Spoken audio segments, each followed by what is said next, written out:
है guys set number विज्ञान का 7 करा रहा हूँ सॉल्यूशन के साथ। ठीक है यार, वीडियो सब्सक्राइब एवं लाइक कर दिया करो यार। इतनी मेहनत से वीडियो बनाकर आपको सारा मटेरियल प्राप्त करती मतलब यानी देती है, फिर भी सब्सक्राइब नहीं करती आप लोग है।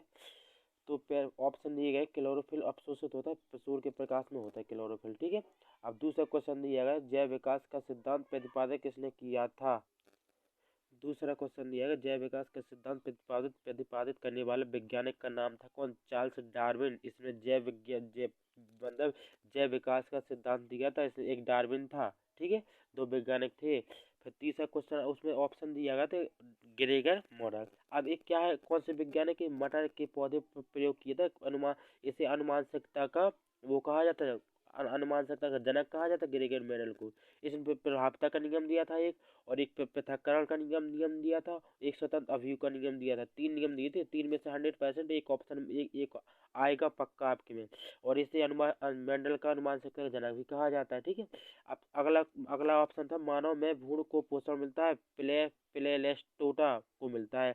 कौन विषम पोषी है, मनी प्लांट इसमें विषम पोषी बताया गया है। ठीक है, अब डायाफ्राम फार्म क्या है, यह कहाँ पाया जाता है। डायाफ्राम मांसपेशी की एक ऐसी पतली सी झिल्ली है जो श्वास तंत्र के अंगों को पाचन तंत्र के अंगों से अलग करती है। मतलब यह जो श्वसन तंत्र के अंगों को पाचन तंत्र के अंगों से अलग करती है। यह झिल्ली छाती में स्थित अस्थि पिंजर के निचले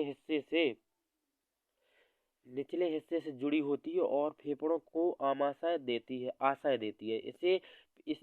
इसे ही डायाफ्राम कहा जाता है। अब इसमें दिया गया था ये कहाँ स्थित होती है, ये मतलब ये कहाँ पाई जाती है, तो फेफड़े के नीचे स्थित होती है। ठीक है, अब उसमें दिया गया था विषम पोषी किसे कहते हैं, ऐसे जीव जो अपना भोजन स्वयं नहीं बना पाते उसे विषम पोषी कहा जाता है, जैसे सभी जंतु, गाय, ऊंट, भैंस।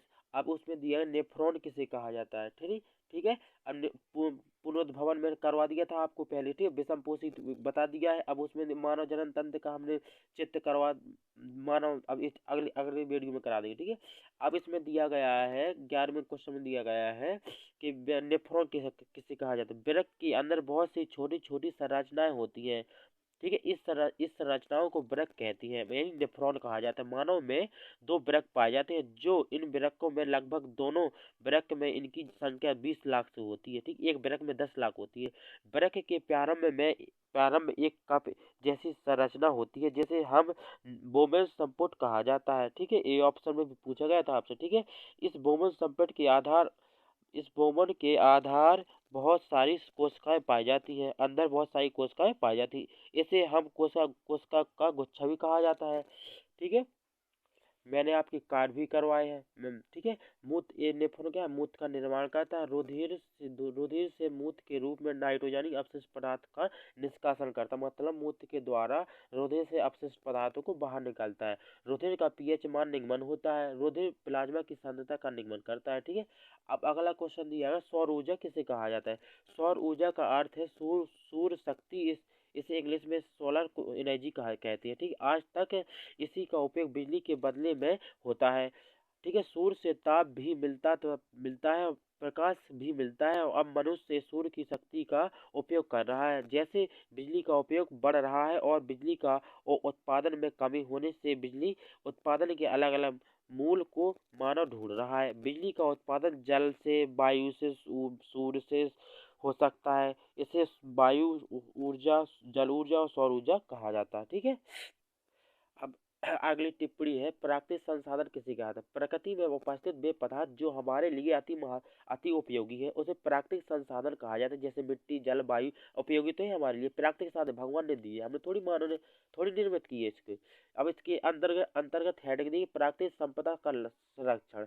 अब इसके अंतर्गत भूमि संरक्षण, जल संरक्षण। मतलब भूमि से क्या है, भूमि संरक्षण का अर्थ है भूमि की उपदा शक्ति को बनाए रखना तथा मृदा अपरदन को रोकना भी जरूरी है। जल संरक्षण, प्राकृतिक जल ग्रहों जैसे झीलों, तालाबों का संरक्षण करना चाहिए।